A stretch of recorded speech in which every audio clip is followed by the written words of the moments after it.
first presenter today is Ben David, who serves as District Attorney for New Hanover and Pender counties. Ben grew up in Gainesville, Florida, and attended the University of Florida and Wake Forest School of Law. He worked as an attorney in a Winston-Salem law firm, became Assistant District Attorney in the Violent Crime Division in 1999, and was first elected as our District Attorney in 2004. Please join me in welcoming Ben David.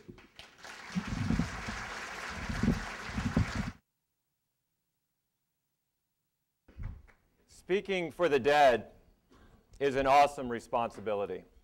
I've been doing it for 15 years in this community in murder trials, and I can tell you that I'm no closer to answering the question of why these tragedies occur. It's like chasing a ghost. Look at my first client, for example, Demetrius Green.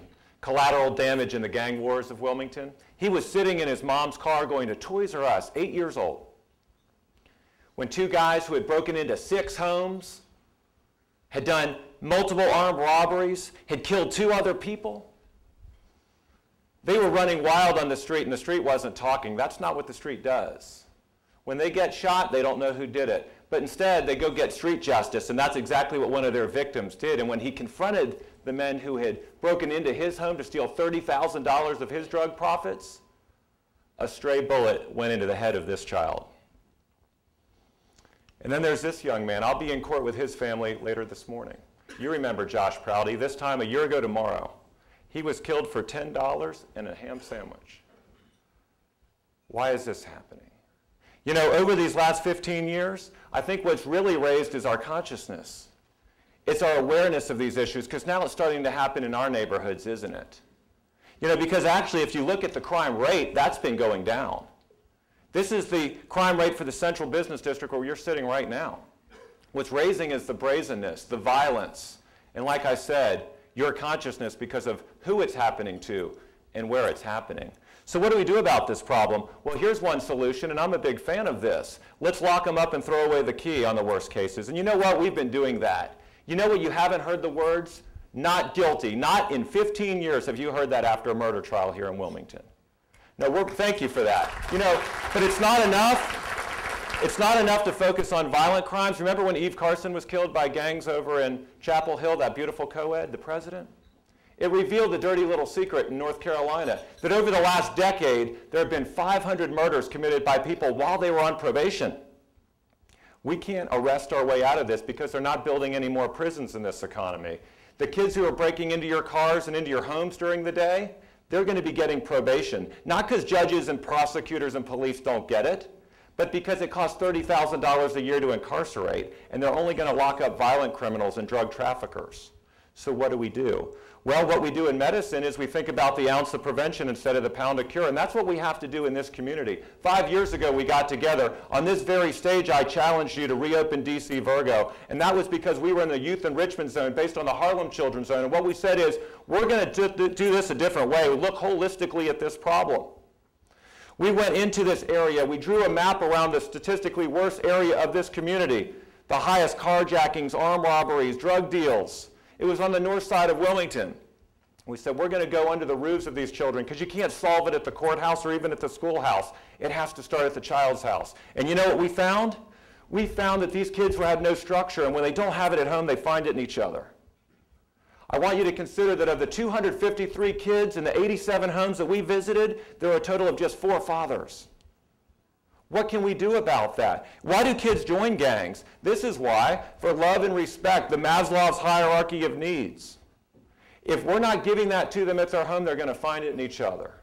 And they're going to also look for the other things that parents don't give them, like money, sex, drugs, power. That's what they're hungry for.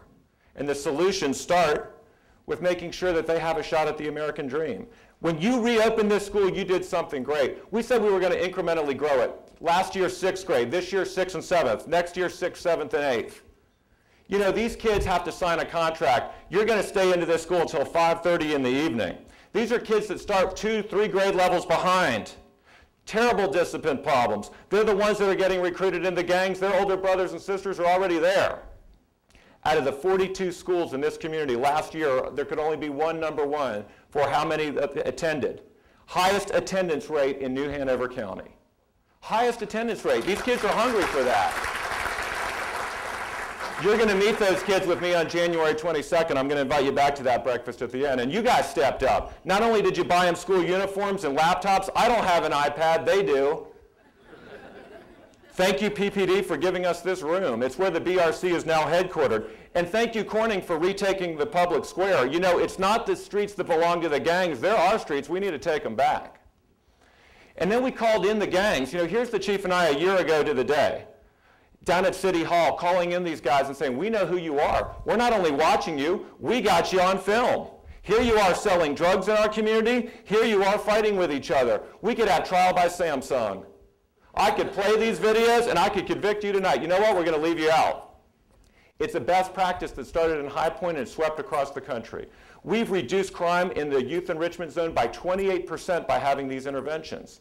Because what you're telling them is, if all we do is arrest our way out of this problem, your baby brother and cousin is next. It's a trust-building exercise. Let's get your GED right now. Let's get you a job. Are you guys going to hire them? And you know what else we did? We said, we're going to start this mobile field force. They've been pretty busy lately, haven't they? You've been watching this. When one of them was killed, and this guy, Brandon Smith, you might remember, shot at the cops first, that got a lot of media attention. So did this one when 3 guys go into the Burger King on a spree and 2 of them get killed by the police. You know what's remarkable about all 4 of these young men? They're all from Brunswick County. We have to take a regional approach to fighting crime. If all we're doing is displacing it, we're not solving it. Those young men from the inner city were listening to me and the chief. This power vacuum that's on the street is being filled by others. We have to do something else. One thing we did is brought in the pastors. You know what we've recognized about this issue? It's not a political issue, this achievement gap in the schools or disproportionate minority contact. That's a moral issue. Look at what I'm talking about when we say disproportionate minority contact with the criminal justice system. So many people want to take this to a base issue like race and justice. Here's your jail right now, 600 prisoners in New Hanover County. 18% of the overall population is African American. Not at the jail, it's 3 times that. Does that mean we're profiling? No, it doesn't. Look at the victims. Look at the victims of violent crime. You know, when you go to a place like Creekwood or you go into the youth enrichment zone, I don't want you to think about a high crime neighborhood. I want you to think about a high victim neighborhood. Because for every Eve Carson, for every Josh Prouty, there are 10 J.D. Williams and Demetrius Greens. What we have to remember, as my pastor would say right out there, Ernie Thompson, these are not black children or white children dying in the streets of Wilmington. They're God's children. And we have to do a whole lot better on this issue. Remember Dan Cameron? When he was the mayor, he had a vision, didn't he? He had a strategic business plan that said, we're going to attract the best and brightest now that the railroad is closing. He had a plan, and now a bridge is named after him, and Betty has a hospital named for her. Great family. They understood about reconciliation and forgiveness. You know, Dan Cameron and Betty set up shop right in the youth enrichment zone. Betty's the way. And they started this center, the Community Boys and Girls Center. It's been giving kids a shot a year, year after year. You know, one of the DC Virgo graduates who played in that place went on to do some pretty good basketball, didn't he? And you know what? His dad was killed by gang violence. There's no amount of money that can insulate you from this problem. Here's the largest law firm in Wilmington that I'm so privileged to lead. I can tell you that they get it. I challenge them not only to prosecute crime, but to really get into the trenches and work with these kids that we're fighting to uplift. I've written about this in a strategic business plan in my alma mater. I encourage all of you to get on mydistrictattorney.com to read it. It's focused on national best practices. It looks at the Harlem Children's Zone, which we have here in town, and on the High Point model for prevention and intervention-based strategies. But that's not all. This is the time for New Year's resolutions, so I'm going to do just 3 asks today. I want 3 things from everyone listening. I want your time, I want jobs, and I want money. What do I mean by that? I mean you need to go into that community and volunteer. If you run a business like I do, I'm going to ask you to institute the same policy we have in the district attorney's office. Give every one of your employees 2 hours off each week to go volunteer. Work with one of the 45 nonprofits that are in the Blue Ribbon Commission's partnership in this zone. Go to the United Way website to learn more, or the BRC website to do that. And you can read to kids or you can read to adults, because literacy is a real issue. And if we're teaching these parents and grandparents to read, these kids are out of the gangs. Here's my children going to their school. You know what I learned about Forest Hills Elementary, 72% of the children under that roof are on free and reduced lunch. 72%. So when a lot of the moms in the neighborhood heard that, they said, we're going to start a backpack program where these backpacks are going to be stuffed with food for the weekends, because a lot of these children are starving, and you can't learn when you're hungry. We adopted 36 of these kids, many from the zone. Their behavior has gone up dramatically. Go to Nourish NC to learn more about that. And the dad issue that we talk about, when's the last time you saw dads in the classroom? And so you know what? Go to fathers.com. and learn about the Watchdogs program, Dads of Great Students. We've recruited 1,500 of you over the last year to do that. And the man who really kicked all that off, Chris Roberts, God love him, was killed by his son this last year. Thank you for clapping for Chris. All right, with the jobs, let me say this. We're going to be having a job fair coming up. I'm going to be sending out a letter to dozens of you to invite you in the end of January to come learn about how we're going to put 300 hometown kids to work in this community. Before I hear any words more about attracting business from somewhere else to come here, we've got to start employing some of these people. We absolutely do. Some of the drug dealers who I've met, they're great entrepreneurs. They're not violent people. They tell me, if you just give me a shot, Ben, I've got the scarlet letter on me. I've got a felony. We're going to try and expunge some of those records in March. We're going to be recruiting some of the attorneys in this audience to do that. But I'm going to need you to show some of the same mercy and grace that you've been shown.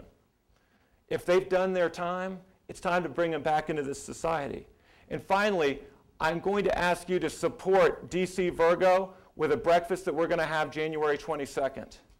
Because we're going to need to spend $1,000 per kid to send into school over the summer, a STEM school, where they're going to learn about what it takes to actually succeed in this economy. And they're going to stay off the streets doing that. But I'm going to need your help in making that a reality. And when I talk about great education, I know we're followed by some amazing speakers. Buckle your seatbelts for Judy Gerard. She took me up to Harlem to see it firsthand. The school I saw with her made me want to cry. You know, here's what I've really learned in all my years as being your district attorney. As I said, we can't arrest our way out of this issue. We have to look at it differently. It's a circle. It's a revolving door. It's a cycle of violence. It's a circle of poverty. The same circle that's in this room that can come together to really fix this is one that has to be done. You know, I used to think that just punishing evil was the job of justice. But it's more than that. It's also about uplifting the poor and the oppressed. We're a good enough community to do that, because what I've learned through my years as a district attorney and now as a father is that what made you great is the same thing that's going to make these kids great. It's tough love. It's tough love. Wilmington, these kids have seen the tough. It's time to show them the love. Thank you very much.